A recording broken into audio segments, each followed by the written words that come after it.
At sa puntong ito ay makakasama natin mula sa National Commission on Culture and the Arts, si Chairman Professor Felipe M. De Leon Jr. para pag-usapan ang ginagawa ng NCCA at ang kahulugan at kabuluhan ng kultura sa konsepto natin ng kalayaan ngayong araw. Magandang araw sa inyo, Professor De Leon. Magandang araw din po sa araw ng kasarilan. Chairman, umpisahan muna na siguro natin, ano nga ba yung ginagawa NCCA ngayon bilang selebrasyon ng ating Independence Day? Ang NCCA kasi ay isang ahensya ng ating gobyerno na tumutulong para ang mga Pilipino ay maging mas mapagmalaki sa pagiging Pilipino. Kumisan kasi napakababa ng tingin natin sa sarili natin eh. Ngayon, gumagawa kami ng mga programa para tumaas ang pagtingin ng Pilipino sa sarili sa pamamagitan ng pagpapakita ng galing ng Pinoy.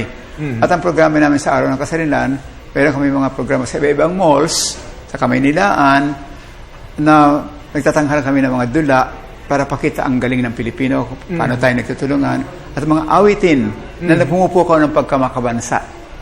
At meron din kaming exhibit sa Luneta ngayon, yung mga iba-ibang likha ng mga katutubo, mga traditional na likha ng mga Pilipino, at mga aklat na nagpapakita ng galing ng Pinoy. Chairman, itong mga activities na ito, kung di ako nagkakamali, ay mula doon sa vision ninyo na dalhin yung kumbaga yung sining sa public spaces. Ano yung konseptong ito at bakit ito yung kumbaga naging mithiin ninyo ngayong Independence Day? Kasi hindi lang naman sining. Sining ay isa lamang bahagi ng kultura. Alright. Ang gusto namin pakita ay kung gano'ng kagaling ang kultura ng Pilipino.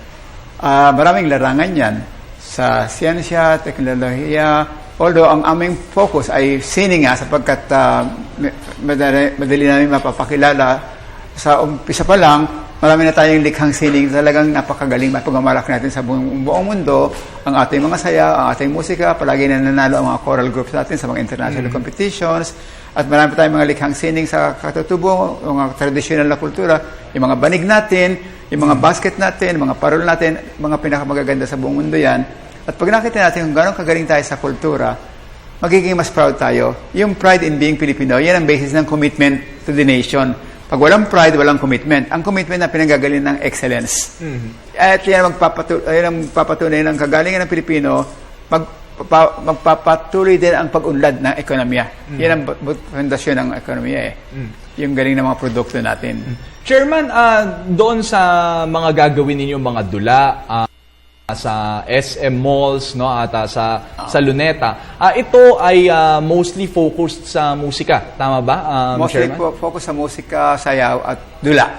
Bakit ito in particular? Ano ba yung mga naging role ng mga kanta ng mga dula sa ating independence Kasi nga, or kalayaan bilang bansa? Isa tayo sa mga pinaka-expressivo, one of the most expressive peoples in the world, no? Marami tayong napapahayag sa pamamagitan ng musika, sayaw at tula na tungkol sa pagmamahal sa bayan. Mula pa nung panahon ng Revolusyon laban sa Kastila, meron tayong ginawa mga kanta, kagaya ng Joselina Baliwag, no? Na talaga nagpapakita ng pagmamahal sa bayan, lalo na sa Kundiman. Yun ang bayan ko, 1928 ginawa yan. Talagang pagkakantahin yan, talagang napupuka ang pagmamahal sa bayan sapagkat nagpapakita ng parang pagmamahal ng ina sa anak. Kasi ang mga Pilipino, makananay tayo, no? Pag kumanta ng Kundiman, malambing ang Kundiman, naaalala natin ang inang bayan at kung paano nalugmok, no? Sa kapariwaraan ng inang bayan na yan dahil sa pang-aabuso ng mga kolonyal na rehimen. At narinig natin yung kanta kagaya ng Kundiman, napupuko yung pagmamahal sa ina na bayan, inang bayan. Actually, Chairman, what I've been wondering about is paano kaya yung kultura noong panahon ng revolusyon? Kumbaga, how did it contribute doon sa paghihimagsik ng mga Pilipino that led eventually doon sa 1898? Baka meron kayong mabigay na insight or kwento tungkol dito. Ang traditional na kultura natin kasi ay malaki ang kahalagahan na binibigay sa kabanalan. Sapagkat bago pa dumating ang Kastila, importante na sa atin yung mistisismo. Naniniwala tayo na lahat ng bagay ay magkakaugnay, no? Maski nga yung kanta ni Joe Ayala, ang buhay ay may dalawang panig, magkabilaan ng buhay. Konektado lahat. Pag konektado lahat, ibig sabihin merong may kapal na may likha ng lahat ng bagay, kaya nagiging magkakaugnay lahat. Yan. In other words, meron tayong konsepto ng pagkakaugnay ng mga bagay. Dahil dyan, pagka nagkaroon kayo ng debosyon sa mulimikha, magkakaroon tayo ng debosyon sa kabanalan ng layunin ng pamahalaan at sa kasambayanan. Yan ang pinaglaban ng mga Katipunero, kabanalan at puri. Puri at kabanalan. Hindi natin papansin na hindi lang paglaya sa rehimeng Kastila ang pinaglaban ng mga Katipunero, kundi kabanalan at puri. Pag wala niyan, walang saysay ang pagkakaroon ng lipunan. Sapagkat ang lipunan ay magkokolaps yan Kasi sirayin kung wala namang humahawak na isang debosyon sa kabanalan. Yan ang pinaglaban ng mga Katipunero. Kaya halos lahat ng kanta ay tungkol sa hindi lang kalayaan, kundi kabanalan. Yan ang pinagsilbihan. Yung kartilya ng Katipunan, tungkol yan sa kabanalan ng pagsumikap para mapalaya ang bayan Isang banal na tungkulin yon. Kaya si Rizal ay lahat halos ng bayan natin ay nakahandang magbugay ng buhay para sa layuning yan. At yan ang nakalimutan natin. Ang mga kabataan kasi ngayon, kung nalululong na sa mga mga gadgets, sa mga bagay na pang-entertainment, pang-sarili, nakalimutan na ang talagang purpose ng pagkabansa ay maidaan ang sarili sa kabutihan ng bayan na siyang banal na tungkulin. Actually, I liked that you mentioned yung role ng teknolohiya, Chairman. Dati kasi, di ba, wala namang text messaging, wala namang internet. Kumbaga, there were very few media of communication para makapagbuo ng isang kultura. Paano yun na-achieve noon?